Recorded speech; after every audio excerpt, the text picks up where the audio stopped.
মাটি খুঁড়তেই মাটির নিচ থেকে প্রচুর প্রাচীন মুদ্রা উদ্ধার হওয়ার ঘটনায় রীতিমতো চাঞ্চল্য ছড়ালো রায়গঞ্জের বিন্দুল এলাকায়। উদ্ধার হওয়া মুদ্রাগুলো রূপোর তৈরি এবং প্রাচীন বলে দাবি স্থানীয়দের। স্থানীয়রা জানান ওই এলাকায় সেতু নির্মাণের কাজ চলছে, আর সে কারণে পার্শ্ববর্তী পালপাড়া এলাকা থেকে মাটি কেটে তা বহন করে এনে নির্মীয়মান সেতুর ধারে ফেলেছিল শ্রমিকরা, এবং মাটি ফেলার পর ধুলো এড়াতে পাম্প দিয়ে সেখানে জল দেওয়া হচ্ছিল। সেই সময় ওই মাটি থেকে উদ্ধার হয় একটি ভাঁড়, আর সেই ভাঁড়টি ভেঙে যেতেই ছড়িয়ে পড়ে প্রচুর মুদ্রা।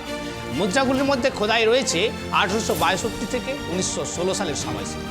প্রথমে স্থানীয় শিশুরা সেই কয়েনগুলো কুড়োতে শুরু করে। এরপর এই খবর চাউর হতেই প্রচুর মানুষ ভিড় জমান এলাকায়। অনেকেই এই প্রাচীন মুদ্রা সংগ্রহ করেছেন বলে জানা গিয়েছে। বিষয়টি খতিয়ে দেখছে প্রশাসন ও প্রত্নতাত্ত্বিক বিভাগ।